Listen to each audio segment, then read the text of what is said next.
Hello everyone, this is Smriti Naya. My registration number is 10064. The development in technology increases tenfold with each passing day, and we know about it. The thing we see today is not what we see the next day. Technology develops each day. Now, the future of technology will neither be the artificial intelligence or the virtual reality, but quantum computing. So, we are going to talk about quantum computing today. Firstly, we'll see what is quantum computing. Then, we'll talk about its history, how it came into being. And then, we'll see the difference between the quantum computers and the classical computers that we use. Then, we'll see how these work, the development, and how can change its life. And then, we'll conclude about it. So let's see what is quantum computing. Quantum computing is the use of quantum mechanical phenomena such as superposition and entanglement to perform computation. It's a new exciting field at the intersection of maths, physics, and computer science. So, how it came into being, how it all started, that's something we should know, right?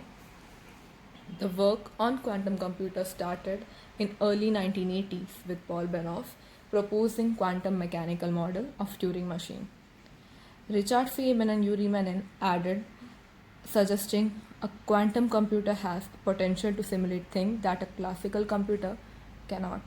1994, Peter Shaw published an algorithm efficiently solving the problems in cryptography, things that we still use today.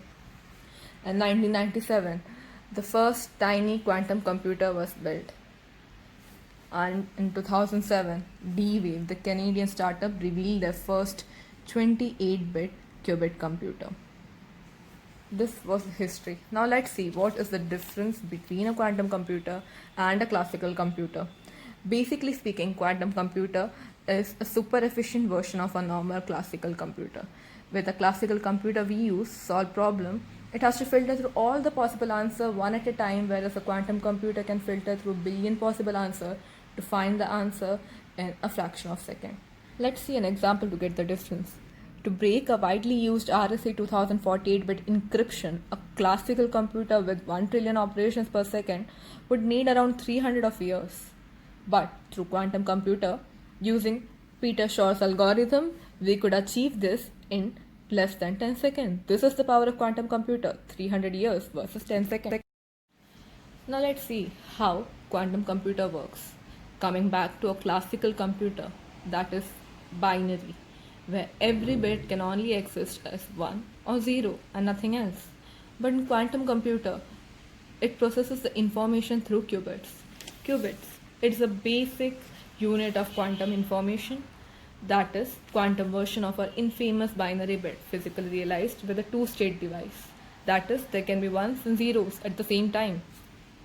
The term qubit was coined by Benjamin Shoemaker.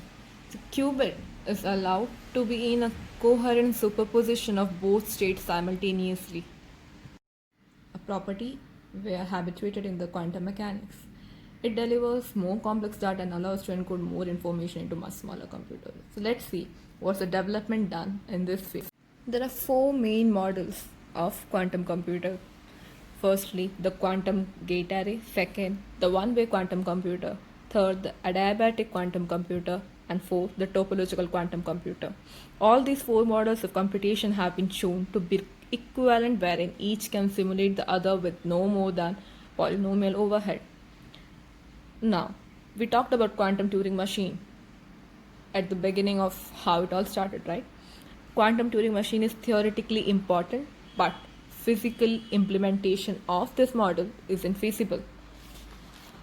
Right now, if we see where are we standing in the development of quantum computer, it's just roughly on how we were in 1970 with our first favorite classical computers. Right now we still do have quantum computers, but they are still pretty unreliable. For now, let's see how quantum computers can change our lives. How does it benefit for us? First of all, it's a game changer in the field of cryptography because they have the ability to enhance security protocols by generating truly random numbers. If the first quantum computer come into existence, just like a classical computer, we will have no use for what the modern security system is now.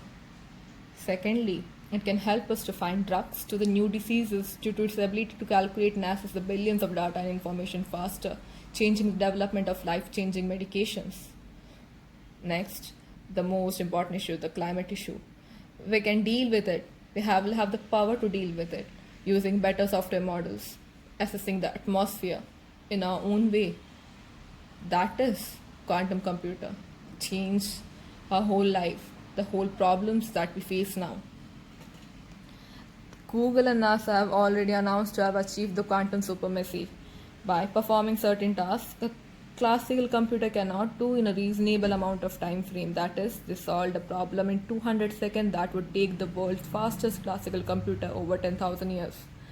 This graph shown here shows how the development of quantum computing is being done for the last 20 years, with Rigetti leading in the development of quantum computer.